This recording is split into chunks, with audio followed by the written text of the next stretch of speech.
Students, welcome to my channel doctor Jyoti physics lecture. आज का मेरा टॉपिक क्या है, DU 2021 का जो MSc फिजिक्स का एंट्रेंस एग्जाम हुआ है उसी का सॉल्यूशन मैं डालने जा रही हूँ। अगर आपको मेरी नेक्स्ट वीडियो का नोटिफिकेशन चाहिए तो you can subscribe my channel, और अगर आपकी कोई क्वेरीज हैं तो आप प्लीज़ कमेंट बॉक्स में डालिएगा। फर्स्ट क्वेश्चन मेरे पास क्या है, न्यूक्लियस है जो एमिट कर रहा है अल्फा पार्टिकल, उसके बाद उसमें से 2 बीटा नेगेटिव पार्टिकल निकल रहे हैं, तो रिजल्टिंग जो हमारा न्यूक्लियस हो जाएगा वो ओरिजिनल वन का आइसोटोप होगा, आइसोटोन होगा, आइसोबार होगा या आइसोमर होगा। तो सबसे पहले मुझे पता होना चाहिए आइसोटोप क्या है। मीन्स जो हमारा न्यूक्लियस है और रिजल्टिंग हमारा प्रोडक्ट आ रहा है, दोनों न्यूक्लियस में नंबर ऑफ प्रोटॉन्स सेम है, या आइसोटोन्स हो गया same number of neutrons. Isobar क्या रहेगा, सेम मास नंबर है लेकिन एटॉमिक नंबर डिफरेंट है। अब हम देखते हैं, ये मेरा XAZ जो है ये था न्यूक्लियस, इसमें से अल्फा पार्टिकल निकल गया है, यानी मास नंबर 4 डिक्रीज कर गया, एटॉमिक नंबर 2 से डिक्रीज कर गया, -4 हीलियम 2 हो रहा है। अब इसमें से 2 बीटा नेगेटिव पार्टिकल्स और निकल गए, तो क्या हो गया, बीटा नेगेटिव डीके क्या होता है, सबसे पहले आपको ये पता होना चाहिए। मेरा न्यूट्रॉन किस में कन्वर्ट होगा, प्रोटॉन में, इलेक्ट्रॉन निकलेगा, एंटी न्यूट्रिनो निकलेगा। तो यहाँ पे क्या हो रहा है, न्यूट्रॉन किस में कन्वर्ट हो रहा है, प्रोटॉन में, यानी नंबर ऑफ न्यूट्रॉन्स तो डिक्रीज करेंगे लेकिन प्रोटॉन्स क्या है, इंक्रीज करेंगे। तो 2 बीटा नेगेटिव पार्टिकल निकले, मीन्स 2 से एटॉमिक नंबर मेरा इंक्रीज कर गया, Z-2 + 2 यानी Z, मास नंबर सेम रहेगा। अब मुझे कंपेयर करना है अपनी थर्ड स्टेज को फर्स्ट स्टेज से। क्या है इन दोनों में, A है यहाँ पे A-4 है, मास नंबर डिफरेंट है लेकिन एटॉमिक नंबर सेम है। ये मेरी थर्ड स्टेज है, ये मेरी फर्स्ट स्टेज है, एटॉमिक नंबर क्या है, दोनों के सेम है। सो ये क्या हो गया मेरे पास, आइसोटोप हो गया, equal number of protons. So first is right answer. Next question, strong nuclear force between the nucleons present inside the nucleus. जो मेरी न्यूक्लियस में न्यूक्लियॉन्स के बीच में स्ट्रॉन्ग फोर्स काम करती है, जो न्यूक्लियर फोर्स होती है वो चार्ज पे डिपेंड करेगी, स्पिन पे करेगी, या दोनों पे डिपेंड करेगी, या स्पिन पे डिपेंड होगी, चार्ज पे डिपेंड नहीं करेगी।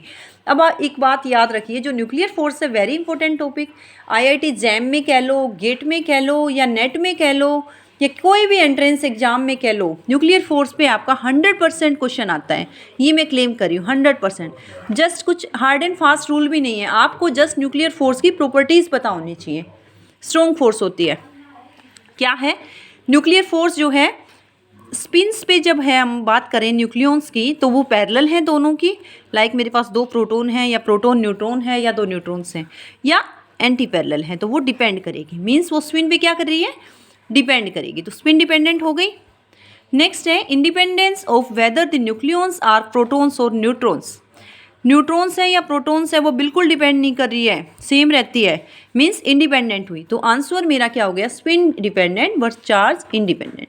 Fourth is right answer. Next question मेरे पास क्या है, 3 डायमेंशनल आइसोट्रोपिक हार्मोनिक ऑसिलेटर है जिसकी एनर्जी क्या है, N1 + N2 + N3 + 3/2 H cross omega. तो मेरे N1 कहाँ से, N2 N3 कहाँ से स्टार्ट हो सकते हैं, मिनिमम 0 से। लेकिन अगर मेरा डायमेंशनल बॉक्स होता है इनफाइनाइट स्केयर वेल, वहाँ पे किससे स्टार्ट होता है, मिनिमम 1 से। तो be careful always for this point, harmonic oscillator में और जो है इनफाइनाइट पोटेंशियल वेल बॉक्स में क्या डिफरेंस है। अब मुझे नंबर ऑफ माइक्रोस्टेट्स ऐसे बताने हैं जिनकी एनर्जी क्या है, 7/2 H क्रॉस ओमेगा। 3D में मेरी एनर्जी होती है N1 + N2 + N3 + 3/2 H cross omega. Energy मेरी 7/2 है, दोनों को मैंने कंपेयर किया तो N1 + N2 + N3 की वैल्यू क्या आ रही है, 7/2। ओके, तो N1 + N2 + N3 क्या हो गया, 7/2 - 3/2 क्या हो गया, 2। तो टोटल सम मेरा क्या होना चाहिए, N1 + N2 + N3 का 2। तो ये 0 से मिनिमम स्टार्ट हो रहा है, तो 6 पॉसिबिलिटीज़ मुझे मिली, 2 0 0 0 2 0 0 0 2 1 1 0। आप देखोगे टोटल N1 + N2 + N3 का सम क्या है, 2 1 0 1 0 1 1 6 है। तो आंसर मेरा क्या हो गया, 6 नंबर ऑफ माइक्रोस्टेट्स ऐसे हैं जिनकी एनर्जी मेरे पास 7/2 H क्रॉस ओमेगा पॉसिबल है। नेक्स्ट क्वेश्चन है, what will be the solution of the differential equation sin x × dy/dx + cos xy = x²। जब मेरा x 0 है तो y की वैल्यू क्या है, 1। ये 4 पॉसिबिलिटीज़ हैं, इनमें से कौन सी वैल्यू हो सकती है, जस्ट सिंप्लीफाई कीजिए। sin x dy/dx + cos x × y = x²। Just make the coefficient of dy by d x is equal to 1।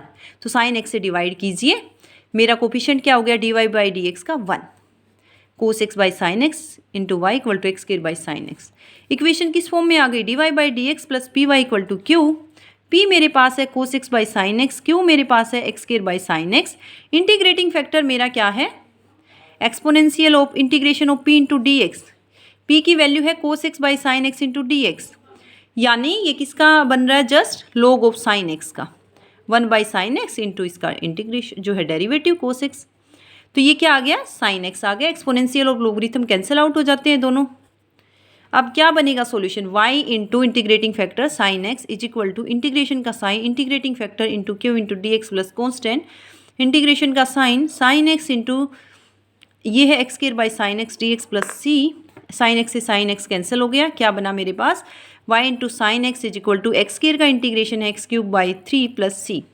अब मुझे कंडीशन जो गिवन है x मेरा 0 है तो y 1 है, यानी यहाँ मैंने 0 रखा, यहाँ मैंने 0 रखा। c की वैल्यू निकालने के लिए क्या आ रहा है मेरे पास, 0 इक्वल टू साइन 0 बना दिया 0, y तो 1 था तो c की वैल्यू 0 है। तो आंसर मेरा आ गया y is equal to x cube by 3 sine x. कौन सा ऑप्शन हुआ, okay first is right answer, x cube by 3 sine x. Next question. Okay, thanks all.